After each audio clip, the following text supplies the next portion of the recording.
Precious, it's so lovely to see you. Just tell us something about yourself, your background, your connection to HTC.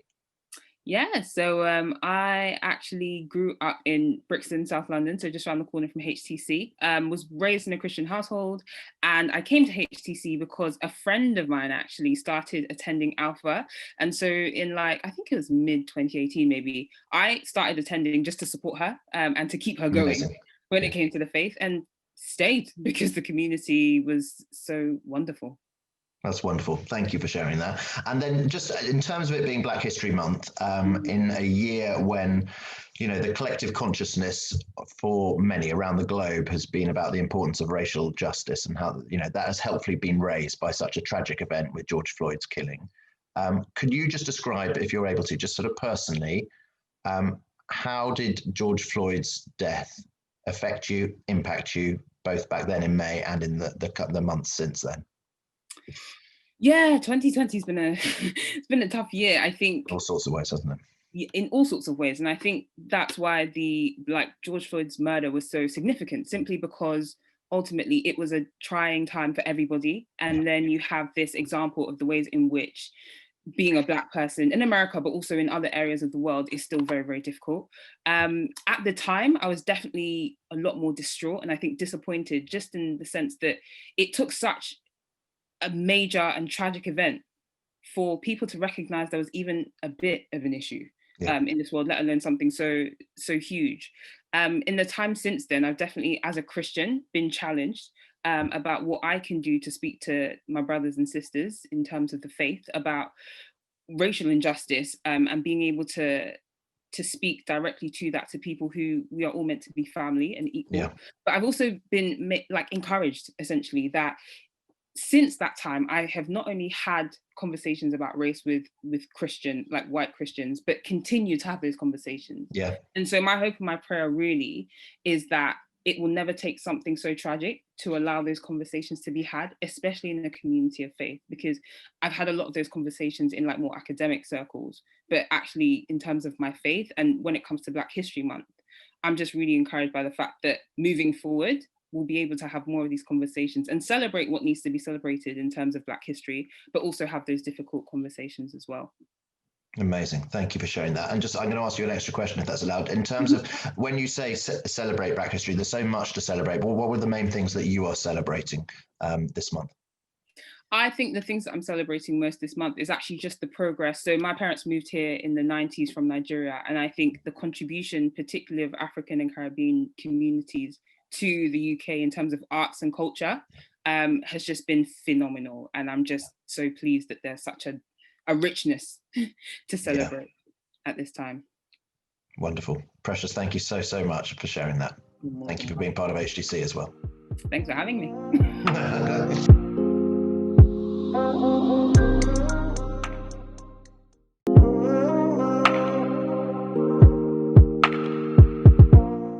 Thank you so much for the time just to spend with you. Could you just, I know recently you've just been recovering from COVID. How has that recovery gone? And how are you doing now? The recovery has been very good. And I'm feeling much better within myself now. Wonderful. I'm so thankful that you are on the mend and you're recovering so well. And you're looking very well as well. Can I ask you just to sort of wind the clock back a bit, and could you tell me something about how and when you first came to Holy Trinity Clapham? My two brothers was already in the United Kingdom. Okay. And one of them sent for me. I see. Amazing. Yes, so I came up on the boat Escena. Yes. That was an Italian boat. Yes. And I landed in Southampton. Yep. And when I took the train and come to Waterloo. Mm-hmm. And then my brother come and collect me from the station. Amazing. And it was very cold. Cold. I wanted to go back to Jamaica at the same time. But after staying here a week, I realized that this, the living condition was better than what I left in Jamaica. Okay. So therefore, I didn't decide to go back at all. So. And how quickly after you'd arrived in the country did you come to Holy Trinity Clapham? How did that come about? It was about a month. Yeah, so quite soon. A month since because I wanted to find a church to go. Yeah. And then I read about William Wilberforce and the Clapham Church. Yeah. Knowing that it was there that he canvassed to abolish slavery. That's right. And because of that, I stick to that church. And Canon Raby was the canon there, the minister for that church. And he was very encouraging. That's wonderful to hear. Because what one hears is that sometimes back then the church some churches were not very welcoming to those who'd come over, such as you, from places like Jamaica. But tell us about your experience at HTC with Canon Raby. My experience at Clapham was very good. I was welcomed there in Clapham because of Canon Raby, who was he was working hard to integrate the blacks that come there. And because he was such an influence on that church, even if the racialism was there, it wouldn't show that much with me. Okay. And I remember a few members didn't speak to me, but it's not much. Yeah. Okay, so there was certainly some experience of people not speaking to you, but I remember you tell me something about some of the initiatives that Canon Raby did to help you feel welcome and integrated into the church. Well, he asked the choir master to put me on the choir. Okay. And was to sing bass. Yeah. And I was on it for quite a while. Yes. And then I was out of work for a few weeks. And then he goes to a builder who used to work for the church, and he gets a job for me. Okay, wonderful. Yes, and then the club used to be at St. Anne's Road. Yes. There's a building there, St. Anne's Hall. Yes, exactly. It's now called Trinity House. Exactly, that same place. Right. And what was the club called? What was the name of the club? Interracial Club. The Interracial Club. Amazing. And what happened at that? Right. So that means to say you have black and white attend the club. It was a good experience. I could say it was a good experience, and it helps me a lot. Okay, amazing. And obviously, that was in the 1960s. We're now in 2020, so a few years have passed since. Can you just tell me something of how your experience as a black person living around Clapham Brixton area, how has your experience changed of what that's been like over the years? Has it improved? How has that been for you as you sort of wind the clock forwards through your life? Well, I think it has improved a lot. It has been improved because most of the places you go now, you would be welcome. Yes. So it has been improved, both socially and spiritually. Yeah. Yeah. Because Thank you. Because you could go into any church this time and they would not tell you you're not welcome there. Yeah. So it has been improved a lot. Yeah. A great change since the 60s. Yeah. No, thank you for sharing that. And you're so right that people need educating about Black history. And the wonderful thing is that you are being part of that solution just by telling me and now telling people in Holy Trinity Clapham about your experience being part of the church in the 1960s. Most members of the church wouldn't know anything about that. And you've shared something of Black history more recently, in the 1960s, as it were, in Clapham. And it's such an encouragement just to hear that and to hear your experience as part of a Christian community, the church family that is Holy Trinity Clapham.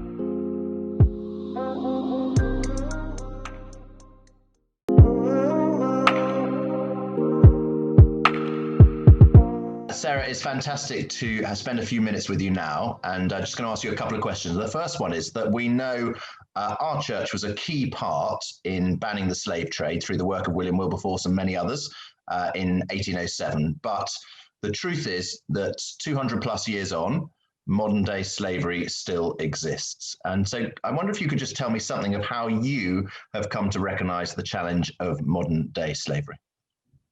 Thanks, Jago. For the past 2 years, our family actually were given the opportunity to live in Houston, Texas.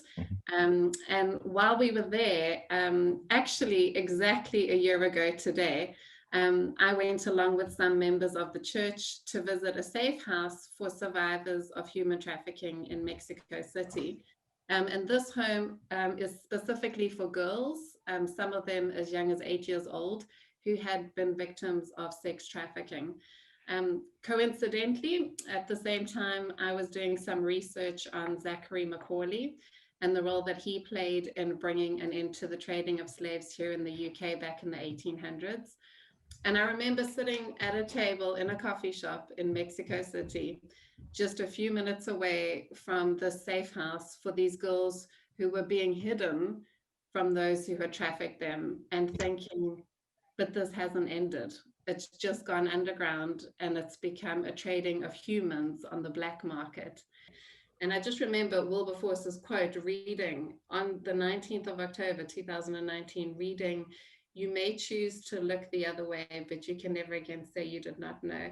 And that personally really impacting me, at least on a small scale. I can be aware of the fact that I need to be more thoughtful about my purchasing decisions. Am I buying clothes? Am I buying coffee beans that are sourced ethically? And at a bare minimum, I can try to make sure that the things I consume, even subconsciously, are not benefiting from the labor of modern day slaves.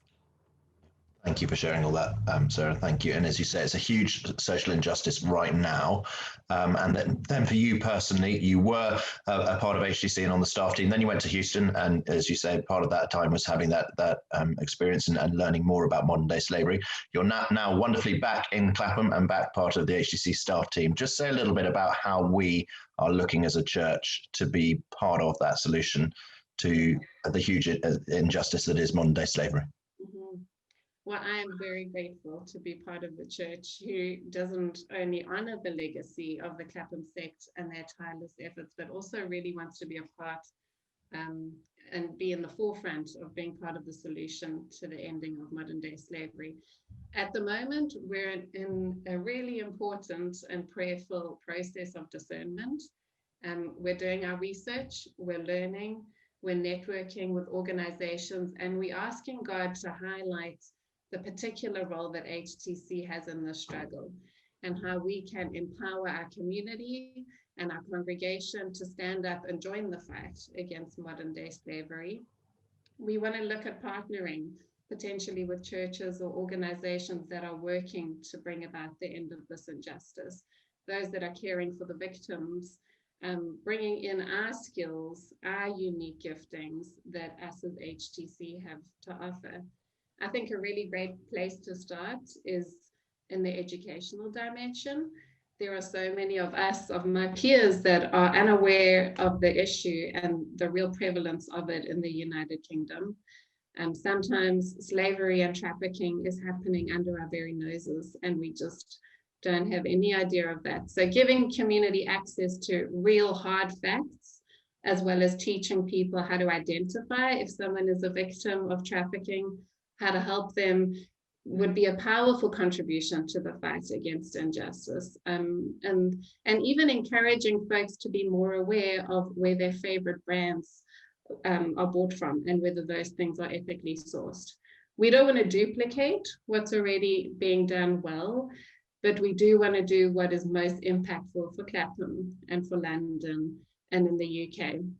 Yeah. And we'd love people to pray with us in that direction and welcome people's thoughts if they want to reach out and give us ways they'd like to join with us as we discern how to do that well. Yeah, thank you. That's really helpful to hear. And you're right in terms of the discerning in terms of this country, and as well, I guess it's we're partnering abroad with IJM, International Justice Mission, and particularly in what they're doing in India and things like that at the moment. So yeah, it's exciting to just see how this will develop. Last question for you, Sarah. I've asked this to a number of people, but it's Black History Month. What would you say you are celebrating about Black History Month this year?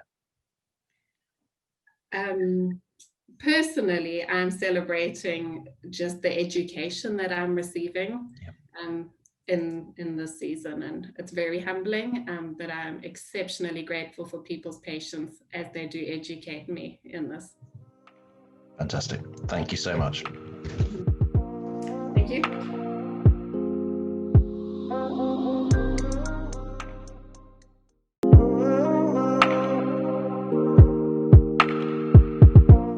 Ollie, it's so great to spend a few minutes with you. I know recently, in terms of the church, you've recently joined the PCC, so the lay leadership of the church. But just tell us something, first of all, about your leadership role in sort of a work context, in your work during the week.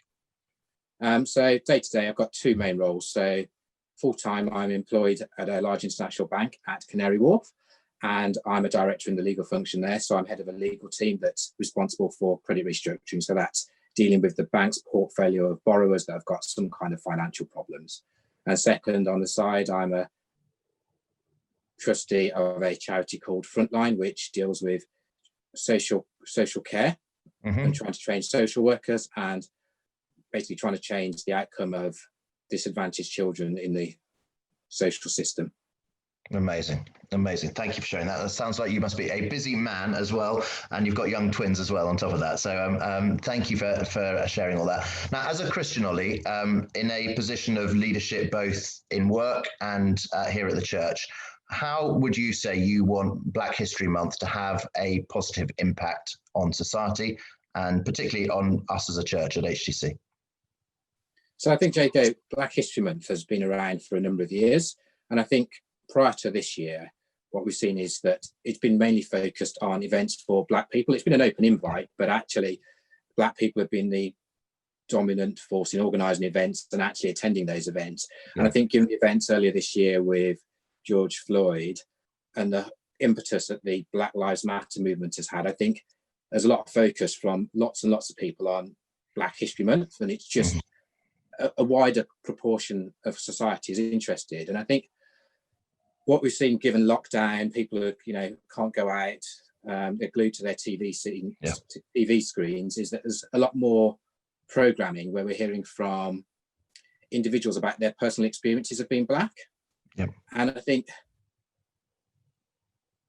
in order for societal change, what has to happen is that the group that has all the privileges and the benefits, the dominant group, has to be the one that actually helps the people that are disadvantaged.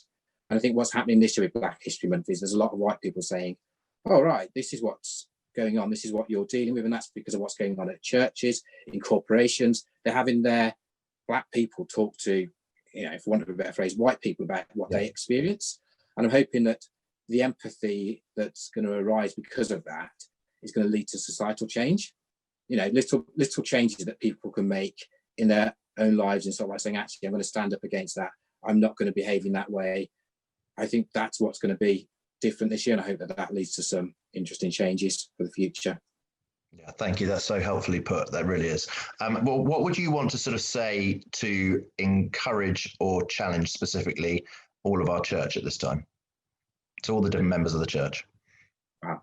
Okay.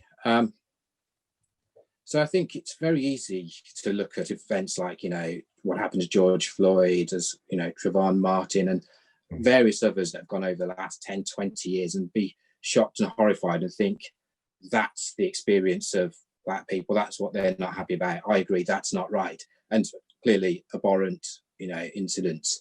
But I think if you go back to the day that George Floyd was killed, there's an incident in Central Park with a lady called Amy Cooper and a bird watcher, and you can Google that, find it on YouTube.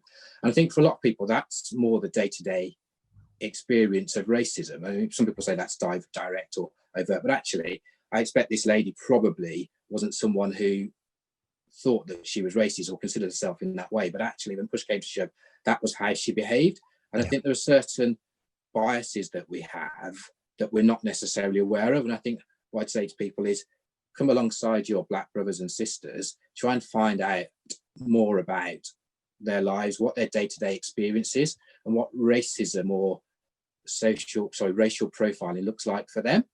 And I think you'll be saddened and probably shocked, and probably after hearing that, probably look at, well, what are the changes that you need to make yourselves? And I know this is possibly a little hard sounding, but would say, I'm actually not going to tolerate that, or I'm actually going to do something that stops that happening to somebody else in the future. And it will often just be really small changes, but I think just an awareness of what other people experience, because it would be, I think it's quite different because when you stand in their shoes, and obviously being married to Cheryl, who's white, she sees the world in a different way now. She hangs out with someone who's Black because there's things that wouldn't have come across her mind because she's not experienced it. But then she sees what I experience from time to time. She's like, actually, that's shocking and appalling. She has her and her family. She and her family have a greater appreciation of that. So I think that would probably be the challenge I'd have for some of the members of the congregation. And we've got members of the congregation who have lived in this country for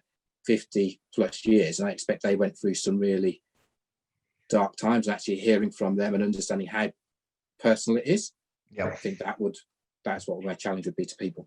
Yeah, thank you. That's so helpful to hear this. And I guess final question, just in terms of that's something about encouraging us to and challenging us for all of us in terms of just thinking what putting ourselves in other people's shoes, as you said, and what have other people experienced, and so those are some right challenges for everyone there. Just also, Black History Month is something of a celebration of Black history. I wonder, final question for you: What are you particularly celebrating about Black history this Black History Month? Wow, good question. I probably actually, Jago, as much as it's Black history, I actually think it's about the Black future. I know it's probably not quite the question, but actually Black future looks a lot more positive given, the fact that we're having this conversation now that will be broadcast to members of the congregation. That wouldn't have happened years and years ago. So I think the future for my children and other Black children, I think, will be quite positive. So that's probably what I'm celebrating, is the momentum of the movement, and the fact that for the first time in realistically my generation, it looks like there might actually be some really, really significant change. Yeah, thank you. That's a great answer. Really, really helpful. Thank you so much.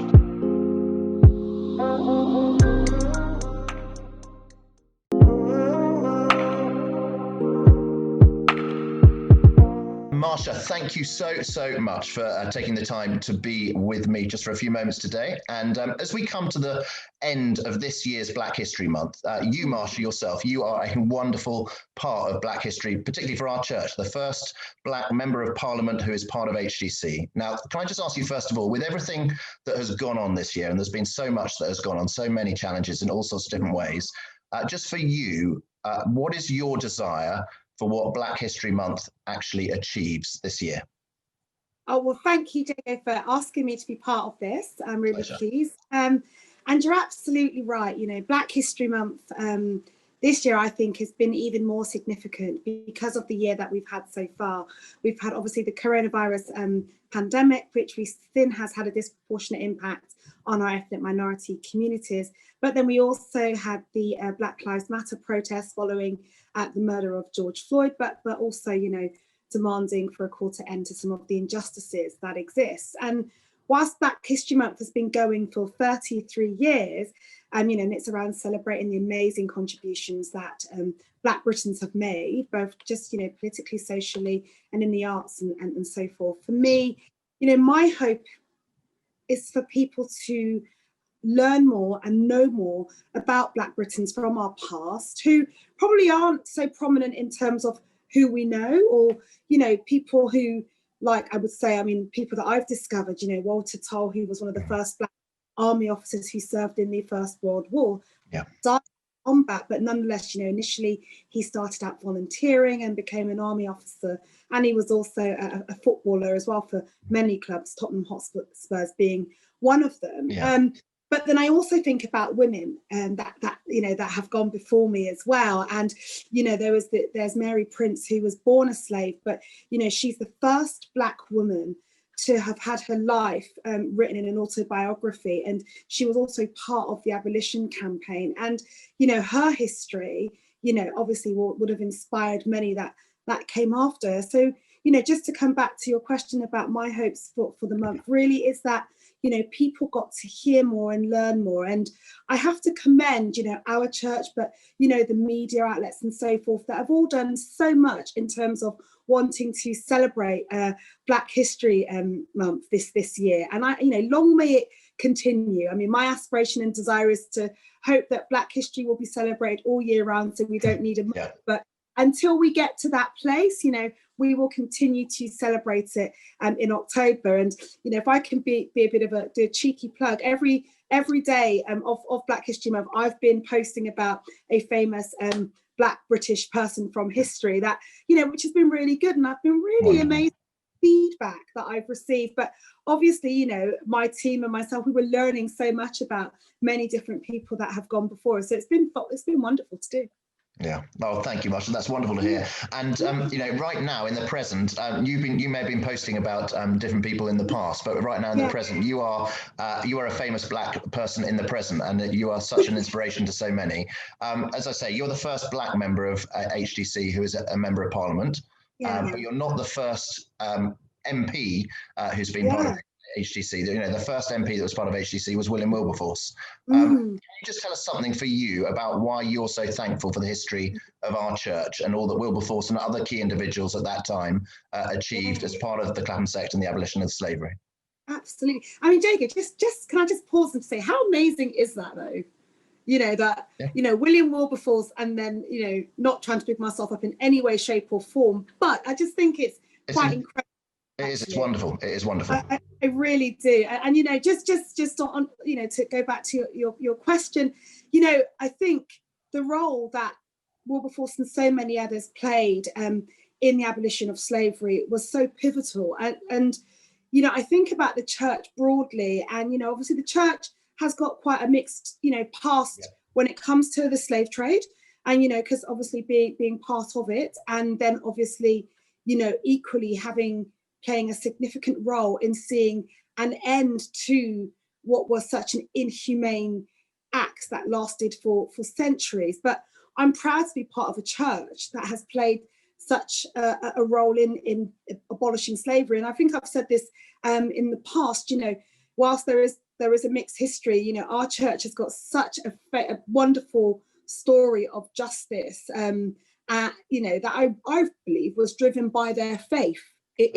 Totally. Well, you know, and so that desire for justice and equality, like, you know, Amos talks about it, you know, let justice reign down, you know, I believe that really must have been central to what William Wilberforce and others wanted to see happening. And, you know, he was part of, you know, the votes in Parliament, the debates, and really fighting to get the legislation passed into law so that slavery could become an illegal act. And so, you know, to be part of that history is quite something. And, you know, I'm very proud of that fact. And, you know, long may it continue, and long may that story be told of what our forefathers have done for us in terms of bringing about the abolition of the slave trade.